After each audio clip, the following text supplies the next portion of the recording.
बिस्मिल्लाहिर्रहमानिर्रहीम। अस्सलाम वालेकुम। मैं हूँ सिद्रा राव और आप देख रहे हैं चैनल 51 डिजिटल। नाज़रीन, रोज़ाना की तरह आज भी हम एक टॉप ट्रेंड के साथ हाजिर हैं। नाज़रीन, आज भी हम बात करेंगे तालिबान की, आज भी हम बात करेंगे अफ़गानिस्तान की। तालिबान प्लस अफ़गान अफवाज इज़ इक्वल टू अफ़गानिस्तान। तो ये एक छोटा सा तो खैर हम नहीं कह सकते, ये जुमला तो बड़ा छोटा सा था, लेकिन ये मामला बहुत बड़ा था।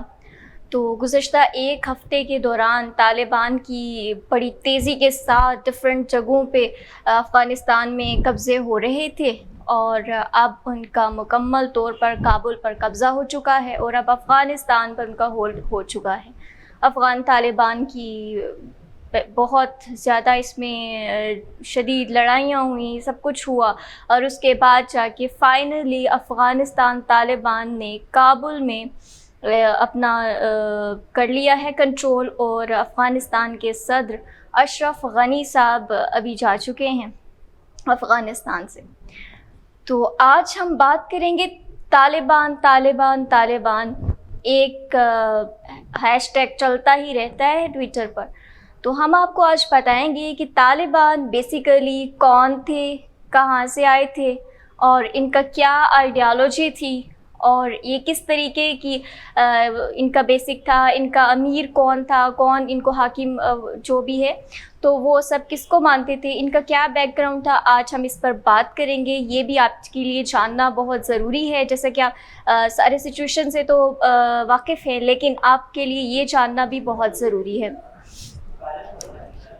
पश्तो ज़बान में तालिबान का मतलब होता है तुलबा, यानी कि ये इल्म तुलबा से एक माखूज़ लफ्ज़ है ये, जो कि 1994 में जनूबी अफ़गानिस्तान कंदहार से उभरे थे और उसके बाद सोवियत यूनियन के इनख़ला के बाद मुल्क का कंट्रोल संभालने के लिए लड़ने वाले अफ़गान जंगजू ग्रुपों में से एक थे, जिनमें से अक्सरियत जो थी वो मुजाहिदीन की थी,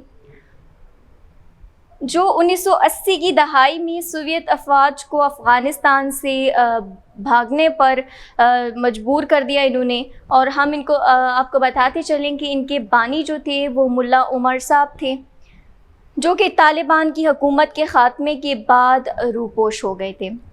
ये कब आते हैं? 1994 में ये लोग आते हैं, कंदहार से उबरते हैं, उसके बाद काबुल समेत बेशतर हिस्सों पर अपना मुकम्मल कंट्रोल कर लेते हैं। फिर क्या होता है? 1996 में इस्लामी कवानीन की तशरीह के साथ हुकूमत कायम करते हैं और फिर ये 11 सितंबर 2001 को अमेरिका का अल-कायदा के हमलों के बाद वो शुमाली इत्तेहाद वाले जो भी ममालिक थे उनके साथ इन्हला करके तो अमरीकी फ़ौज जो थी वो अफ़गानिस्तान में दाखिल हो गई थी। उसके बाद अफ़गानिस्तान तालिबान दूर दराज के इलाकों में छुप गए थे और अमेरिका जो था वो फ़िज़ाई हमलों की आड़ में काबुल में दाखिल हो गया था। फिर तालिबान वहाँ से रूपोश हो गए, जहाँ से उन्होंने अफ़गानिस्तान हुकूमत और मगरबी इत्तेहादियों के ख़िलाफ़ 20 साल तक एक तवील जंग लड़ी।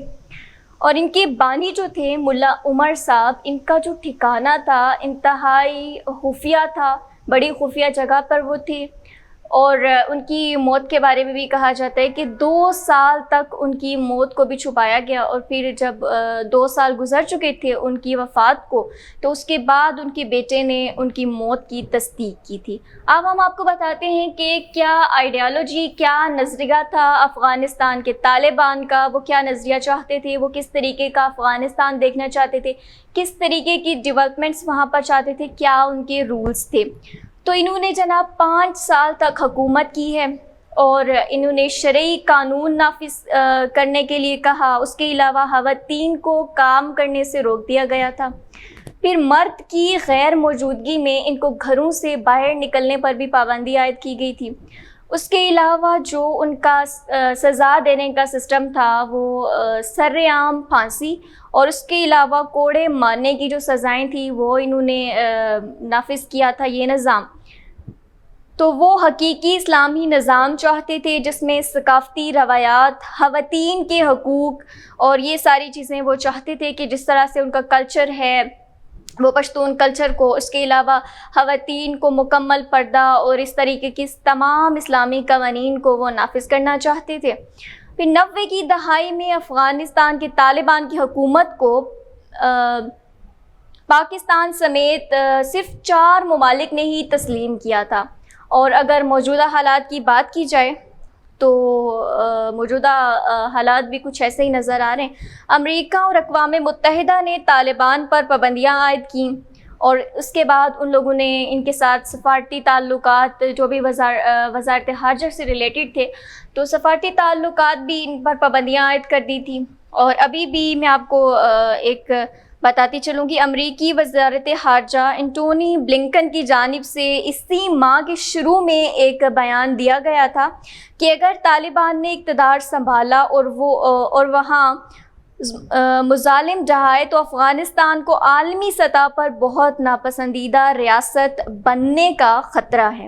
تاہم چین کی جانب سے ان کو جائز حکومت قرار تسلیم کرنے کا بھی انہوں نے کہا ہے۔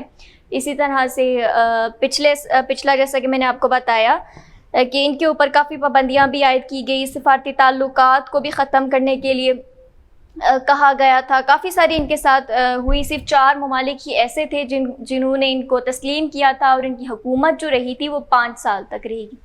اب دوبارہ ان کا کابل پر کنٹرول ہو چکا ہے۔ لیٹس سی کہ کس طریقے کے حالات وہاں پر ہوتے ہیں، کیا ڈیولپمنٹس ہوتی ہیں، کس وین پہ اب وہ آئے ہیں، اور اب کس طریقے کے قانون نافذ ہوتے ہیں۔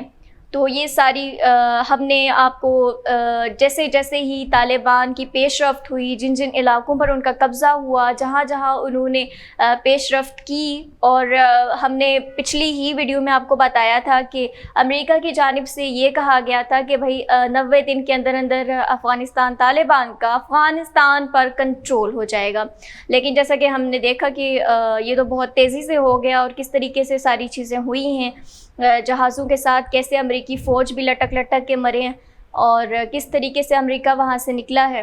تو یہ ساری آج کل کی اپڈیٹس تھیں۔